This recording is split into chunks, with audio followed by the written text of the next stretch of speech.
క్రీస్తునందున్న ప్రియులకు ప్రేమతో వందనాలు తెలియజేయుచున్నాను. ఫిబ్రవరి నెల 28వ తేదీ 2026. ఈరోజు దేవుడు మనకు చేస్తున్న వాగ్దానం ఏమిటనగా మలాకి గ్రంథం 4వ అధ్యాయము 2వ వచనం.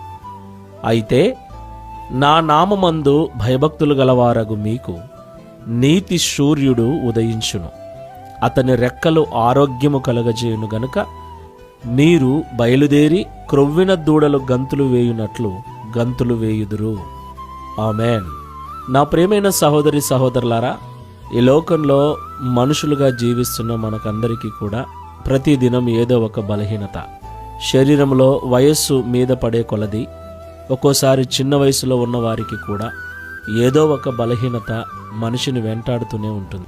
దేవుని పిల్లలమైన మనల్ని కూడా ఈ బలహీనతలు, ఈ యొక్క అనారోగ్య పరిస్థితులు వెంటాడుతూనే ఉంటాయి. అయితే ఈ లోకంలో దేవుని బిడ్డలుగా జీవిస్తున్న మనం దేవుని యందు భయభక్తులు కలిగి జీవిస్తే దేవుడు మన కొరకు నీతి శూరుడుగా ఉదయించి మనకు సంపూర్ణ స్వస్థతను అనుగ్రహించి క్రొవ్విన దూడలు గంతులు వేయునట్లుగా మనల్ని ఉత్సాహము చేత ఉల్లాసము చేత నింపుతానని వాగ్దానం చేస్తున్నాడు.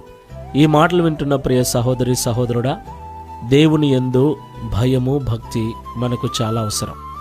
అయితే నేటి దినాలలో చిన్నపిల్లలు మొదలుకొని పెద్దల వరకు మందిరం అంటే భయం లేదు, ప్రార్థన అంటే భయం లేదు, సేవకుడు అంటే భయం లేదు, వాక్యం అంటే భయం లేదు, దేవుడు అంటే భయం లేదు.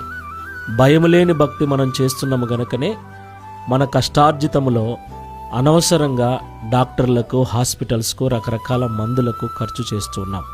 మన కష్టార్జితము వృధా అయిపోతుంది.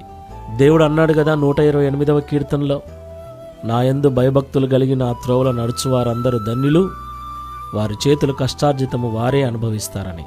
దేవునికి మహిమ కలుగునుగాక. మరి నాడు ఈ మాటలు వింటున్న మన యొక్క కష్టార్జితములో, అది ఉద్యోగమే కానీ, వ్యాపారమే కానీ, వ్యవసాయమే కానీ, అది కూలి పనే కానీ, మన కష్టార్జితములో అనవసరంగా హాస్పిటళ్ళకి ఎంత ఖర్చు చేస్తున్నాం. నేను హాస్పిటళ్లకు వెళ్ళకూడదు అని నేను చెప్పట్లేదు, కానీ ప్రతి చిన్న విషయానికి భయపడిపోతూ హాస్పిటల్ చుట్టూ తిరుగుతూ ₹1000 ఖర్చు చేసుకుంటున్నాం. మన దేవుడు స్వస్థపరిచేవాడు కదా. ఆయన యందు భయభక్తులు కలిగి మనం జీవిస్తే నీతిశూరుడై ఉదయించి మనకు ఆరోగ్యం ఇస్తాడు కదా. ఈ విషయాలు తెలిసి కూడా దేవునికి భయపడటం మానేసి కేవలం భక్తి మాత్రమే చేస్తున్నాము కనుకనే మన బ్రతుకులు ఇలాగ తయారయ్యాయి.